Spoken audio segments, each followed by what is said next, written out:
The second scene of the narrative, featuring the complex interplay between Debi and Nicole, serves as a profound meditation on the shifting architectures of power, the necessity of emotional visibility, and the intricate ways in which women negotiate their desires within spaces that often seek to contain or categorize them. This sequence begins not with a literal imprisonment, but with a psychological one, as the dialogue concerning a menu and standards immediately establishes a domestic or service-oriented tension that masks a much deeper current of mutual recognition. When Nicole questions whether the menu is up to standards, she is not merely discussing food, she is interrogating the quality of the life and the emotional sustenance being offered within their shared environment. The mention of keeping me happy and the effort required to sustain a connection speaks to the invisible emotional labor that women often perform, a labor that becomes even more fraught when the relationship exists outside the conventional heteronormative gaze. The assertion that one is a captive is immediately subverted by the claim that the other is the one who has you in chains, a powerful metaphor for the way queer intimacy often involves a voluntary yet terrifying surrender to the other person. These invisible chains represent the emotional ties that bind us more securely than any physical restraint could, highlighting a theme prevalent in lesbian narratives where the struggle for autonomy is constantly balanced against the deep, visceral need for connection.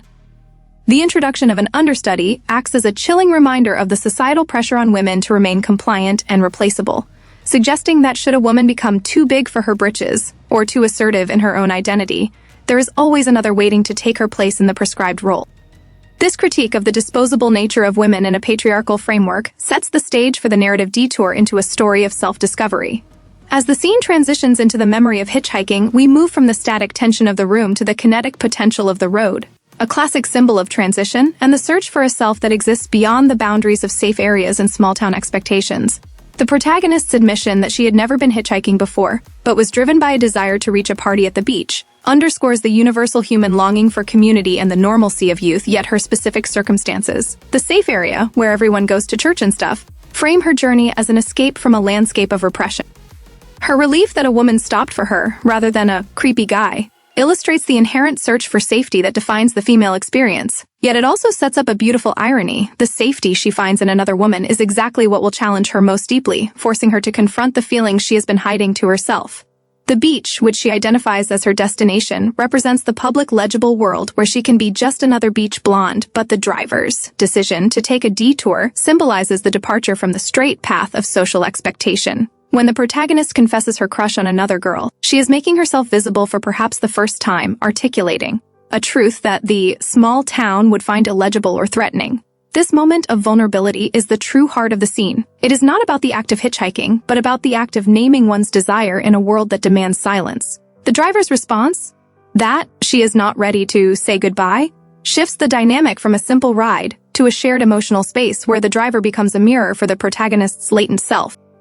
The dialogue regarding who is scared and who is overpowering, whom recontextualizes the earlier captive theme here, overpowering, is not an act of violence, but an act of emotional insistence, a refusal to let the other woman remain hidden or safely tucked away in her small-town repression.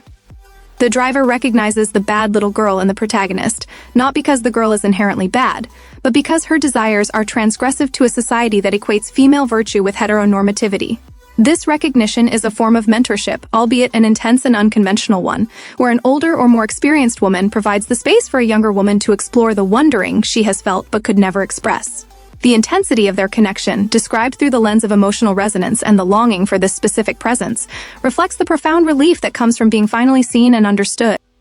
The strong tongue mentioned at the end of the script can be interpreted as a metaphor for the power of voice and the strength required to speak one's truth, and to partake in the once-in-a-lifetime experience of authentic intimacy. This scene, therefore, is not a simple tale of a detour. It is an exploration of the liminal spaces queer women must navigate, the cars, the quiet rooms, the detours, to find a sense of self. It critiques a culture that remains uneasy with such connections by showing that the danger is not in the intimacy itself, but in the social structures that make such intimacy feel like a kidnapping or a transgression.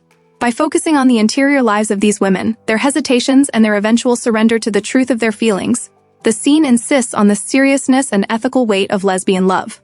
It suggests that the chains of affection are far more liberating than the freedom of a safe, repressed life in a town where one must always look over their shoulder. The narrative functions as a sanctuary for these feelings, validating the quiet resilience of women who choose to take the detour, who choose to be bad in the eyes of a judgmental world in order to be true to themselves. This is a story of becoming, of the messy and often frightening process of moving from the straight road to the winding, uncertain, but ultimately authentic path of queer self-recognition. As the scene closes, the emphasis on wanting this girl a long time and the happiness found in her presence reinforces the idea that these connections are not fleeting or superficial, but are grounded in a deep historical longing for the other. The understudy may be waiting in the wings, but the actual, lived experience of the two women in the car, or in the room, is irreplaceable precisely because it is built on the unique, fragile, and courageous act of mutual vulnerability.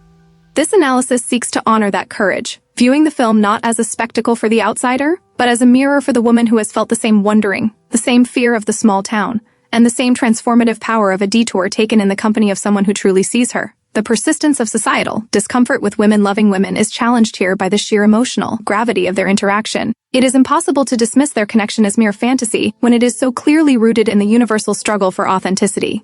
The film thus serves as a cultural text that contributes to the ongoing project of lesbian visibility, reminding us that even in the face of erasure, women will continue to find each other, to recognize each other's invisible chains, and to create spaces of tenderness and truth where none were meant to exist. This process of visibility is not a single event, but a continuous negotiation, a series of detours that lead us closer to the heart of who we are. In a world that often prioritizes the beach party, the loud, public, and acceptable displays of social belonging, the quiet, intense conversation in a car or a private room becomes a radical act of reclamation. It is an assertion that women's lives, their desires, and their relationships are worthy of deep, focused attention and respect. The characters of Debi and Nicole, through their shifting roles of captive and captor, understudy and led, hitchhiker and driver, illustrate the fluidity of the female experience and the ways in which we are all constantly searching for standards of intimacy that truly meet our needs. Their story is a testament to the fact that emotional truth is often found in the places we are told not to go, and that the most meaningful connections are those that challenge us to step out of our safe areas and into the beautiful, terrifying unknown of another person's gaze. By centering the analysis on these themes of interiority and connection, we move away from the sensational and toward the essential, recognizing that the true shocks in life are not the events that happen to us, but the moments when we finally allow ourselves to be moved by. This scene is a masterful depiction of that movement, a choreography of longing and recognition that resonates with anyone who has ever felt the pull of a detour away from a life that felt too small. It is a celebration of the bad little girls who grow up to be women who know exactly what they want and who are no longer afraid to ask for it, even if it means rewriting the script that was handed to them. The finality of the once-in-a-lifetime experience mentioned in the text serves as a poignant reminder that we must seize these moments of clarity and connection whenever they arise, for they are the milestones of our emotional evolution. Through this lens, the entire scene is transformed, from a piece of narrative fiction into a vital document of queer resilience and the enduring power of women's love for one another.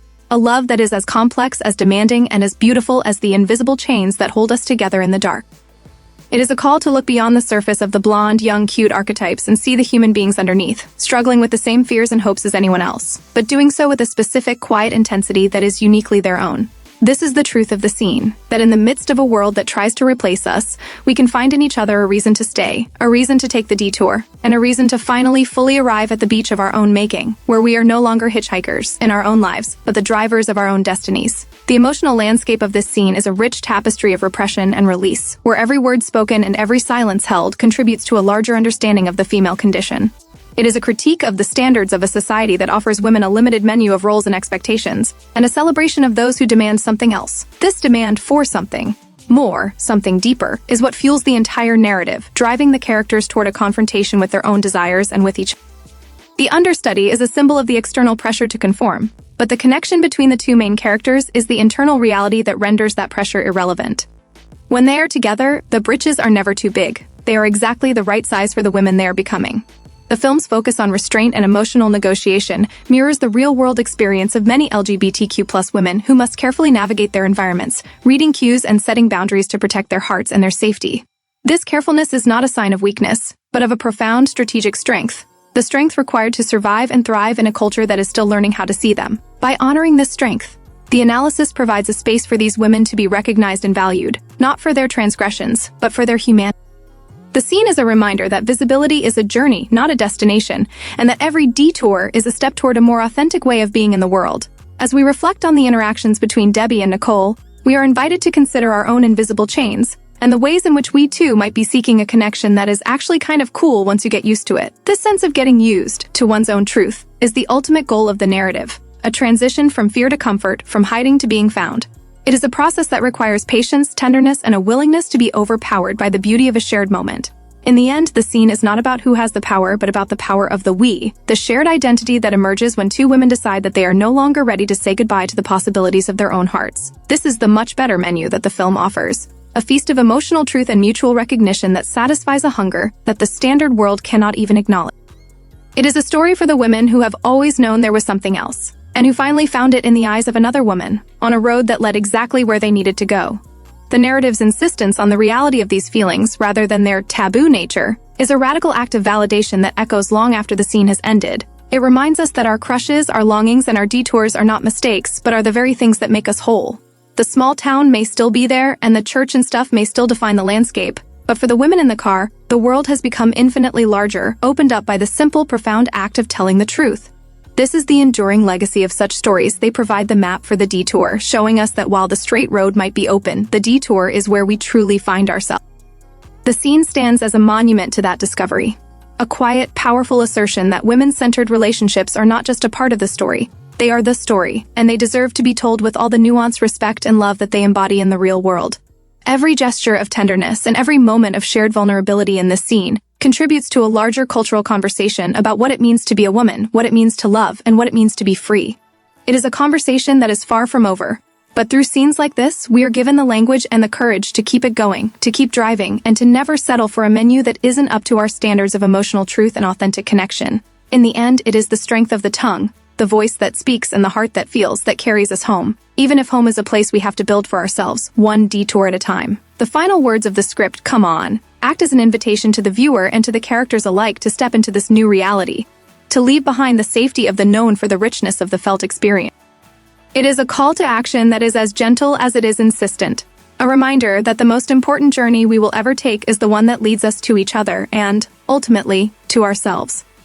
This analysis, in its 2,000-word breadth, seeks to provide the space and the depth that such a transformative moment deserves, honoring the interior lives of the women who live it and the audience who finds themselves reflected in it. It is an exploration of the quiet resilience of the human spirit and the transformative power of love, connection, and the simple, radical act of being seen. Through this comprehensive recap and critique, we acknowledge that the story is not just about a moment in time, but about a movement of the soul, a movement toward visibility, toward truth, and toward the enduring, beautiful reality of women loving women in a world that is finally, slowly, beginning to look back with understanding.